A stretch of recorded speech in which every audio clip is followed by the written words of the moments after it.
Hey there, everybody. Welcome back to my show. Sorry about that light if it's, kind of in the back, but this is your girl, Brandy J, Voices of Courage. And today I have with me the great Alan Baker. Guys, this is a terrific guest because he does so much. I don't know what he doesn't do, but you are a high performance and an internationally recognized martial arts and defense expert. Is that your top thing that everyone knows you for? Yeah, that's what most people know me for. Okay, well, welcome. Thank you. Pleasure to be on.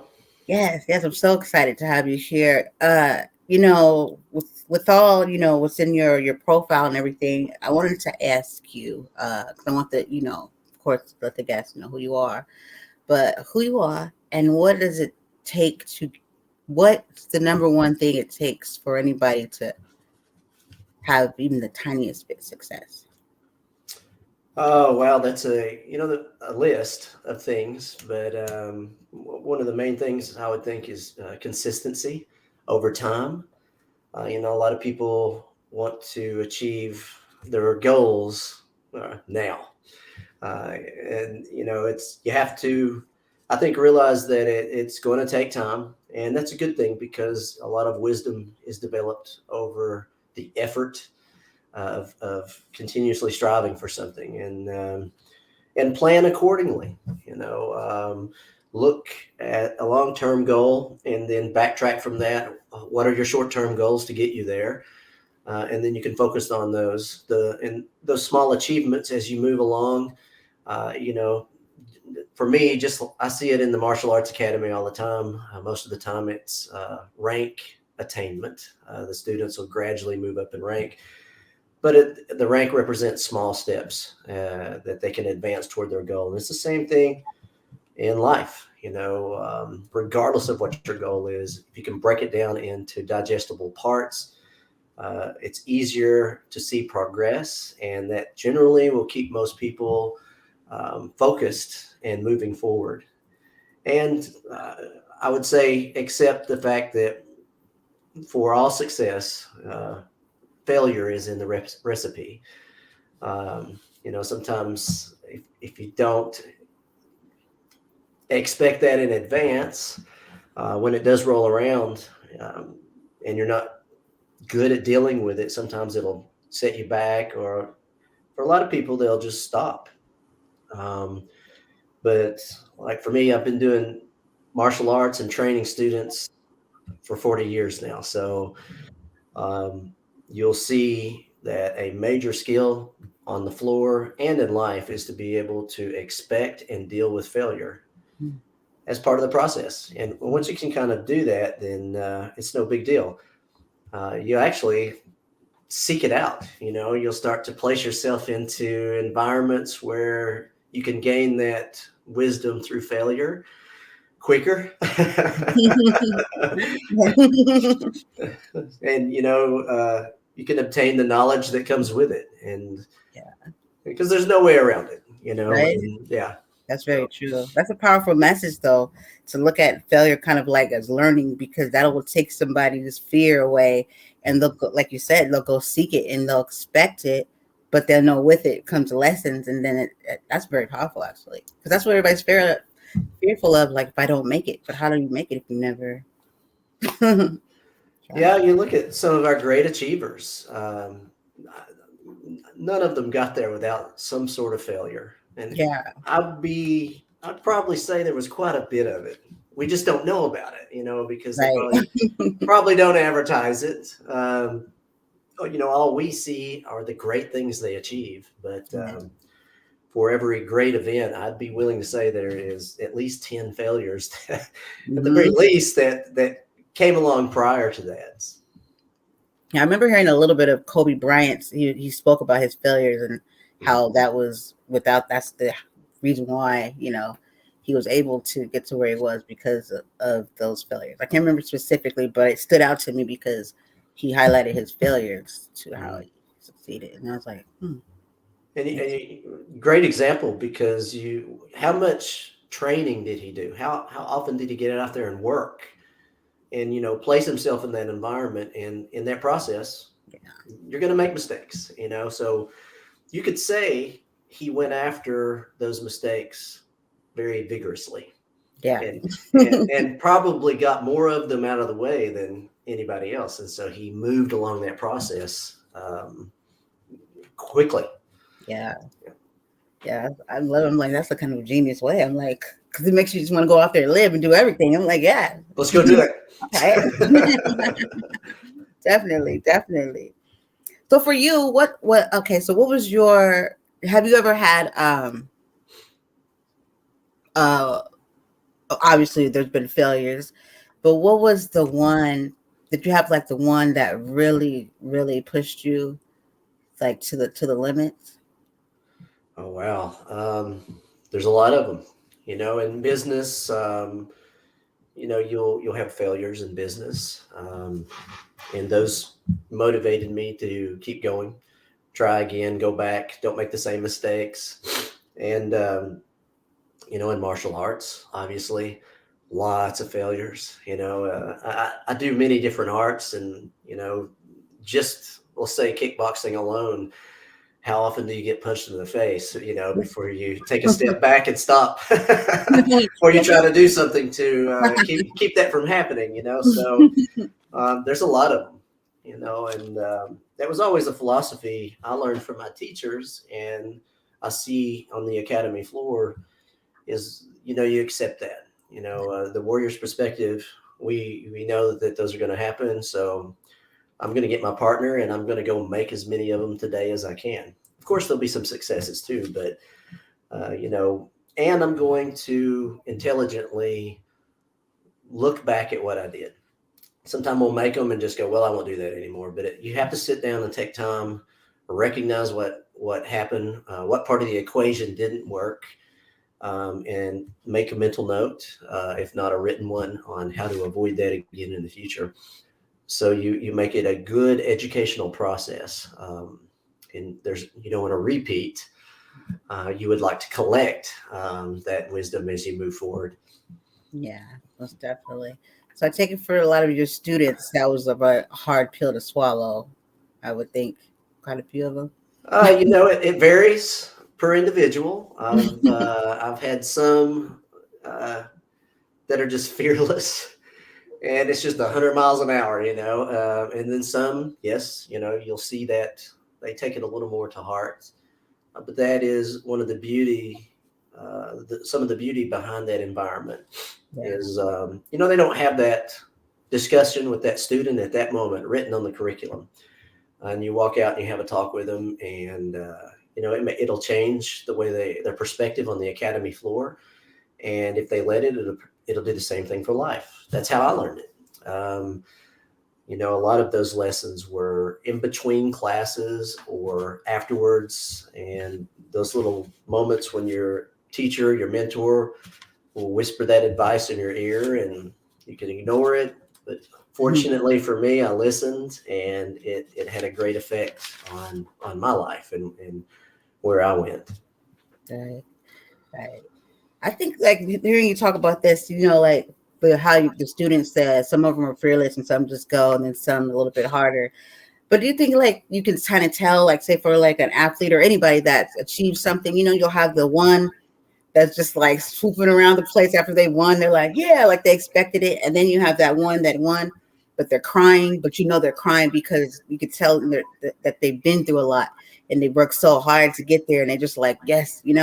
So you think that says a lot about like, cause you get that one that wins, but they take it so, like they just, and that's what I feel I that's what I prefer from each type of like player or winner.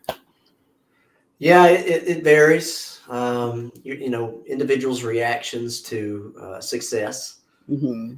Um, that's another thing I generally try to teach my guys is how you handle success says a lot about you. So those moments of high energy and high emotion, just like in life, you can have a moment where it takes you over, and sometimes you'll do the wrong thing, you react differently. So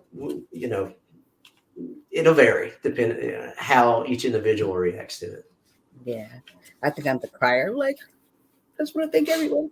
No, I think I am the crier though, because I know it takes a lot of work, and then people judge and they don't expect you to. I think that's a lot. Do you think that that's a lot to do with what's the biggest thing that holds people back? Do you think it's other people and judgments and how a lot of people expect you to lose or not to win? Or your reaction to it. I mean, there's no action in life that you're going to do that you're not going to run into an opinion uh, or someone trying to force their point of view on what you're doing. And, it's a life skill to get to the point to put a volume knob on that and be able to turn it down. Not only those guys externally, but that guy internally too. He's not the biggest cheerleader. Right? Yeah. So you really have two angles there you got to get used to. And usually the first one is what other people say, what other people think. And that's a major, skill to be able to, take it for what it's worth. It's constructive feedback, and I'm going to react accordingly.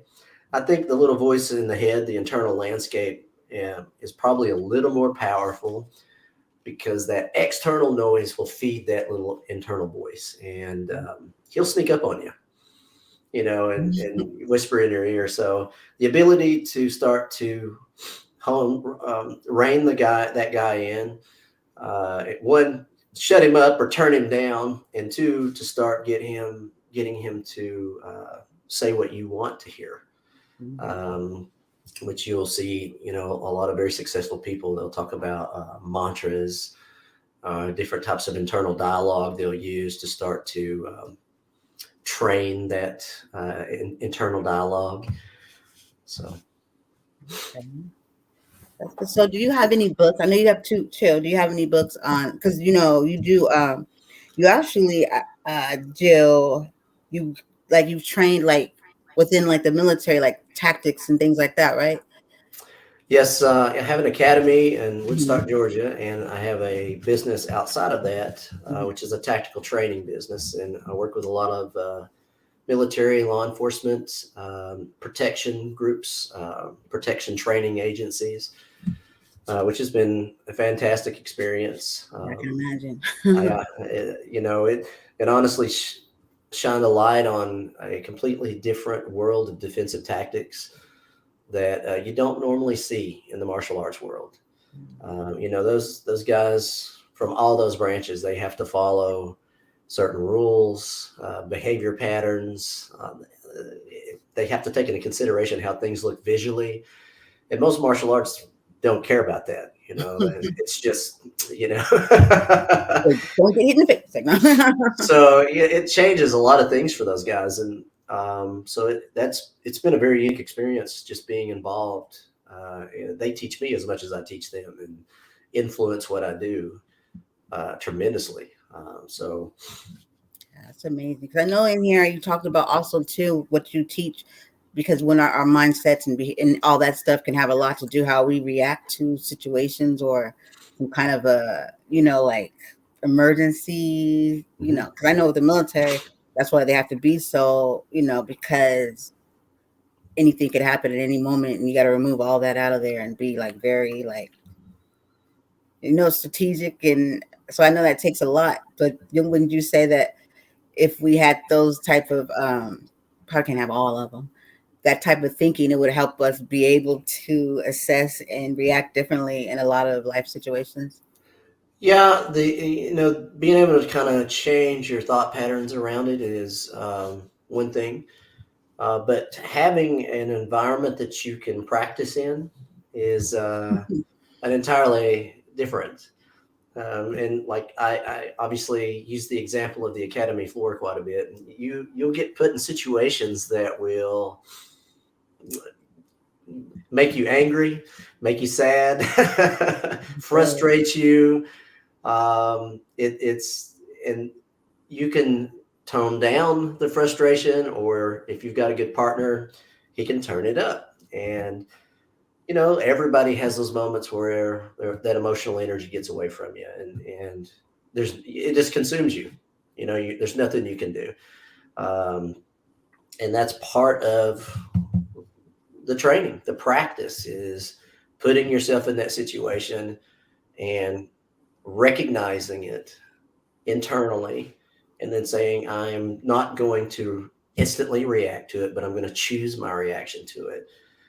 Um, and through that practice, when we do it inside the academy, we hope that when those events happen in life, we have done it enough that we recognize it. You know, Yeah. oh, there it is. And I can get a hold of it and respond more intelligently and appropriately. Right, right. That's a good lesson, making mistakes. And then when you catch them, then you're like, oh, let me not do that again. That's, you know, it's bringing up like a story in my head that I had with my son's father, like, you know, repeat the same mistakes. But okay, so as far as your books, like, you have the one that that's out, and then another one that's coming, Mm-hmm. right? Okay, can you tell the listeners more about your first one? The first one's called The Warrior's Path. And we discussed earlier about those lessons that I learned in between classes. We're not necessarily on the curriculums at the academy, but like we said, my teachers at the time would see me have a moment of frustration, and I might not have handled it the best, So they would take that opportunity to come out on the floor and say, "Hey, next time you're in that situation, here's a better way to handle that. Here's a way to do it physically. Here's a way to do it mentally. Um, you know, with emotional energy." And fortunately, I listened, and then took a lot of notes over the years. When I started teaching, sure enough, I would see students have those opportunities too. Those moments, and I would always go and share the same information that I learned. And I'd get this question quite often: why don't you teach that in class? Well, it's just not on the curriculum. Well, you should write it down. You should present it somewhere. So, the pandemic, when it shut everything down, including my academy, I think the first was like 3 months. And I actually took advantage of the opportunity, ended up in the mountains of Virginia, and that's when I wrote the first book. So I took all of those notes on those life skills that I got from my teachers and started to put it together in that book. So that was the first one. Okay. Second one is called The Universal Principles of Change. In the first book, I reference those principles of change, but I don't really go through all of them. And so the biggest request after the first book was, hey, I want to see the entire list. So that's what book two ended up being, is almost the entire list, but it's a large portion of that list. And we break them down, how they were learned in the academy, and then how they can be applied in life for self-improvement, advancements, and that type of thing. Okay. Would you say that, because I know I deal with a lot of like, well, I was a teacher prior to COVID, and advocate for bullying, and would you say that these type of lessons here could be useful for children, because I'm more focused in on the children, but also the adults because they need the adults. But for those type of skill sets to be used or taught, because I think that's the things that are need to be changed within just saying, oh, there's bullying, there's cyberbullying. It's like, well, no, what do we do to prevent or help children to deal with this so we have different outcomes?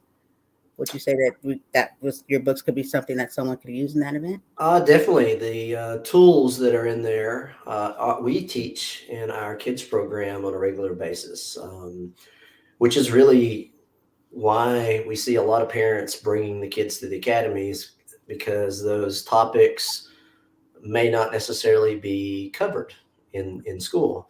Much like what we've discussed, we call it the principle of failure. And we there are opportunities for the kids to experience failure, and when they do, the instructor takes the opportunity to go, hey, this is what this is, and this is a better way to deal with it. And it's always going to happen. There's nothing wrong with that. um, you should expect it, as a matter of fact. And, the more times you can go through that process, the better you will get. You'll gain wisdom, skill, knowledge, and eventually it'll happen less, like anything in life. So, yeah, they could definitely benefit from the tools. We teach them the kids just like we do the adults.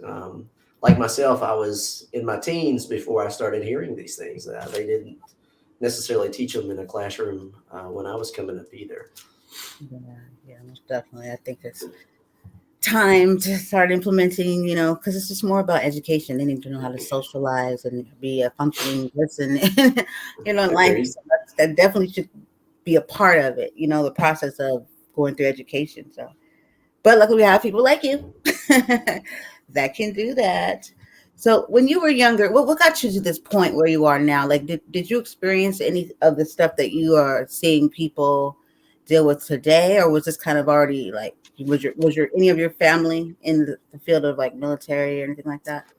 No, I was a rowdy youth. Hyper energy. My parents, mom specifically, had a hard time controlling me. And she actually was I believe, looking for an outlet for me to get some of that energy out. And she introduced me to one of the local instructors in the town that we lived in, and I fell in love with it. I mean, I'd get in trouble at school if you got into a scuffle, and we were boys. That's what we did. It was play to us. We do it once a week, and we're still buddies. It's so. But I could go into the martial arts academy, and here's this guy, and he goes, "Hey, I want you to try to punch this other guy, and he's going to try to punch you too." And I'm like, "I'm not going to get in any trouble." Yeah, there's no trouble. She said, "Nope, you won't get in trouble." I'm like, "You got it." And I remember, to this day, I remember the first time going in there, and the guy that ran the class, he had two sons, and they beat me to death. I don't think I touched them one time, but I loved it. I absolutely loved it. I didn't care if I was getting beat up or not.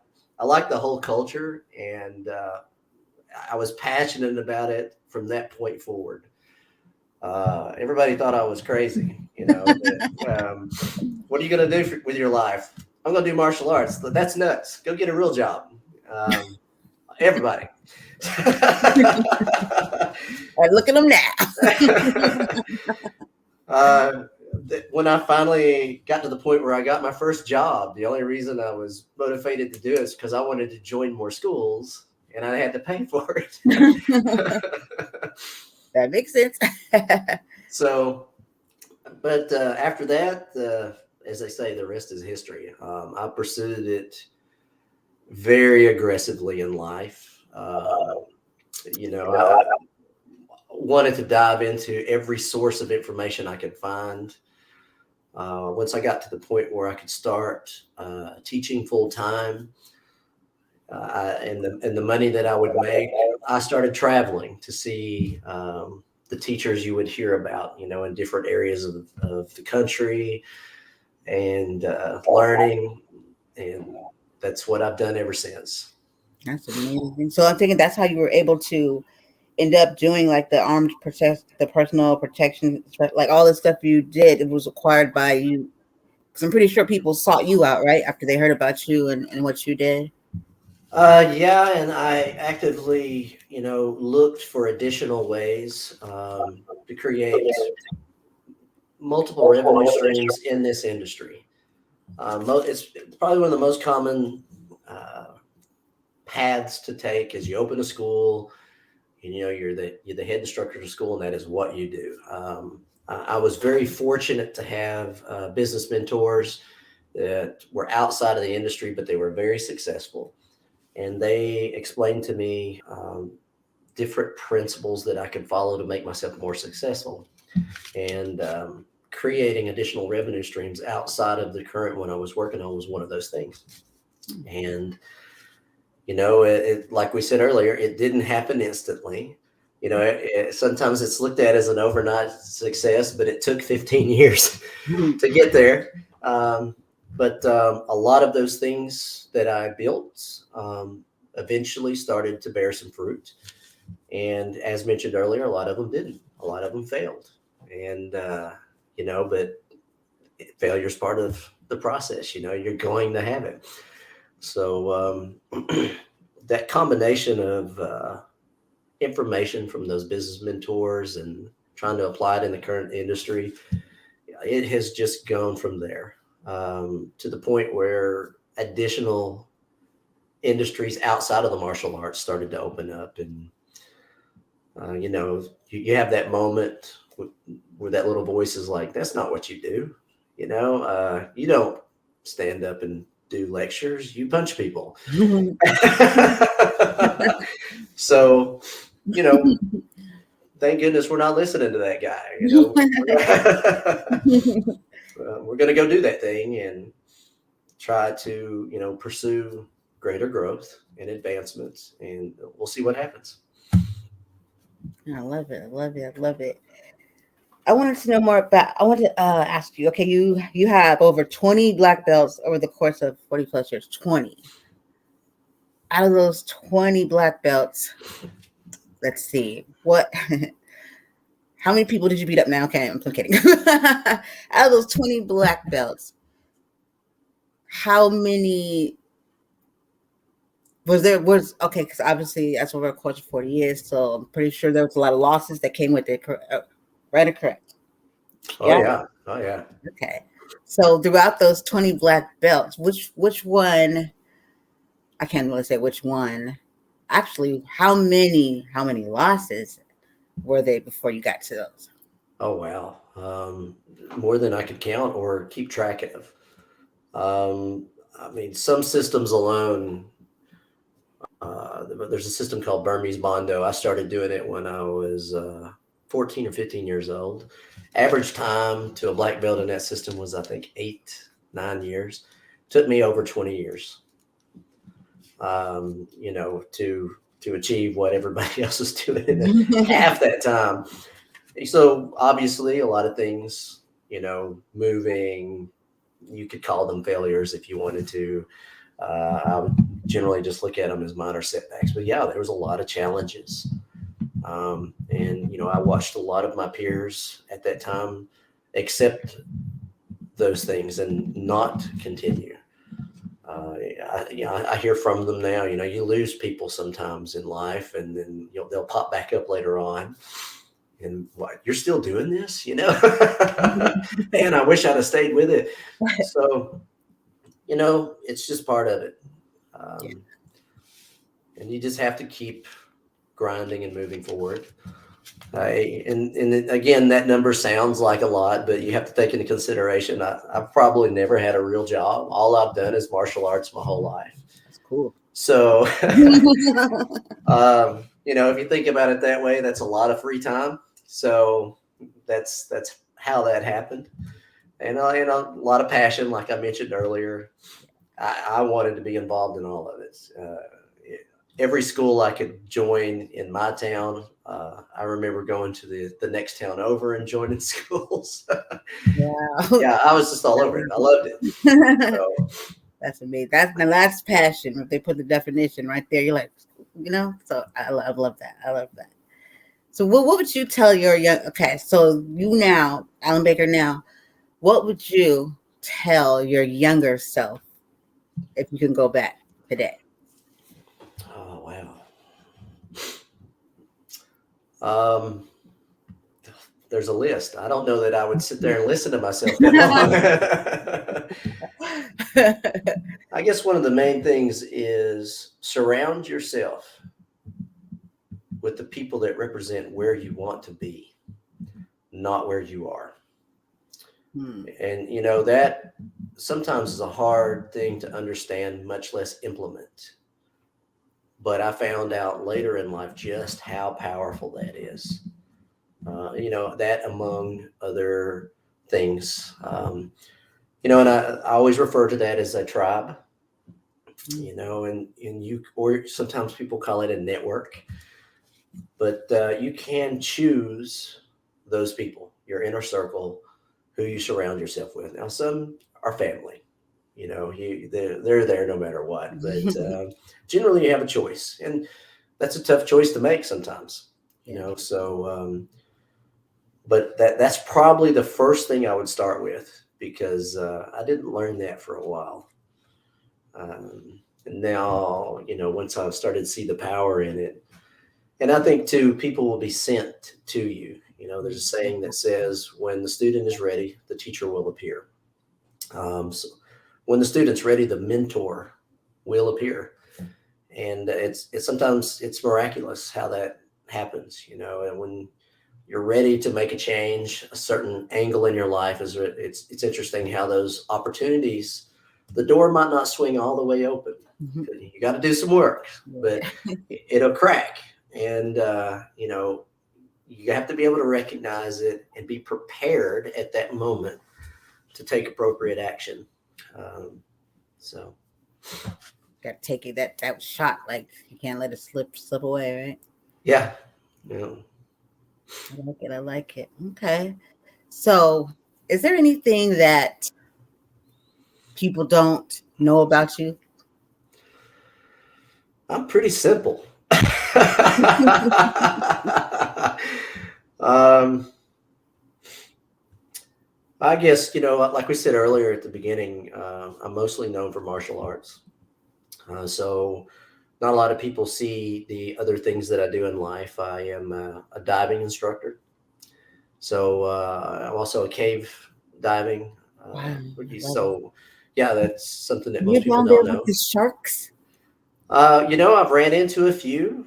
I love sharks. They weren't as bad as they are in the movies, at least the ones I've met. Great white. I don't think I've met that guy yet. Uh, you know, the ones I've ran into are some reef sharks, nurse sharks, things, they were very Any friendly. orcas? Yeah, I'm just like fascinated. I'm like, any orcas down there? Like, I got I haven't run into that yet. no. Oh man, Yeah. that's awesome.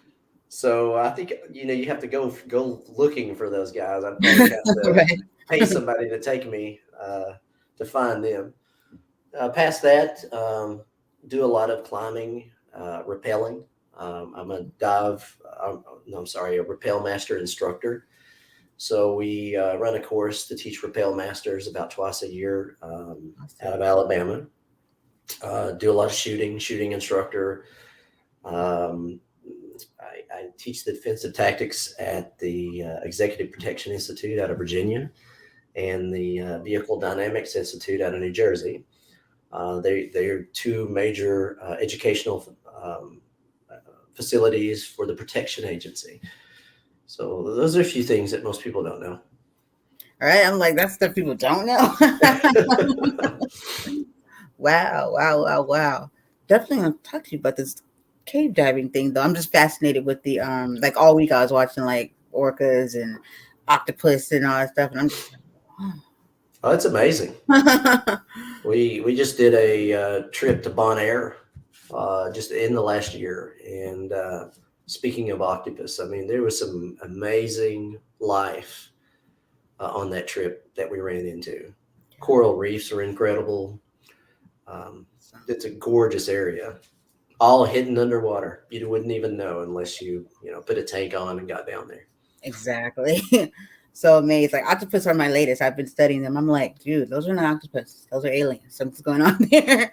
They're so different. And like what they do, they can like just turn into like a statue. Like they can blend in. And I've seen them pick a lot. It's crazy. Yeah, But super intelligent. yeah, yeah, I'm onto something here. Those aren't octopus. Later story. Most definitely. So okay, so for you, I'm pretty sure because a lot of times I'll ask if you weren't doing this, would there be something else you'd be doing? Like, Well, wow. Yeah, if I weren't in the martial arts industry, I'd probably be teaching diving somewhere. I'd be a guide on the side of a mountain. I love that stuff. I'd be somewhere closer to the ocean or closer to the equator, doing that type of stuff. one of the reasons I got into them initially is, I was doing it already, but I wanted to create the opportunity to get paid to have fun. And it's still work. Running a dive trip is, not easy, but still, you're in paradise, having a good time, waking up with the sun, and it's, nothing like it. So I'd probably be doing something along those lines. Yeah, that's pretty awesome. I'm like, it's so inspiring. I was like, I want to be just like him. Because you're passionate, you live your dreams, and I feel that too. Like people should, we don't really get that growing up. We're just told like people tell you, you need a real job, your real job. No one teaches or conditions kids to live with passion and live it and know and fulfill your dreams versus get a job, go to school, get that. As soon as you want to live a dream, hey, get a real job. Totally agree with that. Yeah. Yeah. So I definitely believe in pushing people for their passions. I know that I know you can't stay with me all day. But is there anything before first of all, I do want the listeners before we go at all to know where they could find anything Alan Baker, any social media websites? Well, there's a couple of websites. The Academy website is the Atlanta Martial Arts Center.com. And if you enter in Atlanta Martial Arts Center, most likely will come up. My site is sifualanbaker.com, sifualanbaker. Both of those get you in touch with me or the Academy and information on different things we do. Okay, I'll definitely make sure that we have them on the links and then also on our website. Do you have any social medias that people can follow you at? You can find me on Facebook, Instagram, LinkedIn. If you enter Alan Baker or Sifu Alan Baker, you'll probably find me pretty easy.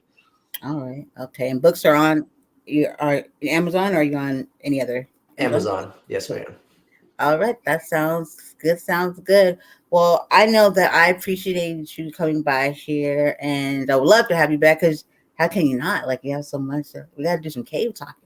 Anytime. This is fun. Yes, most definitely. So before we go here, is there anything that you want to say to the audience? Leave them with any thoughts? I'll echo what you said earlier. Go after those dreams.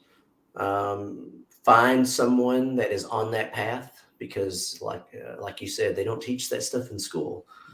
And so one of the few places you can find it is find a mentor who is out there living it now. There's more wisdom and knowledge coming from a living mentor than there is in a book. Not saying don't read, but go find that guy that is doing the things you want to do.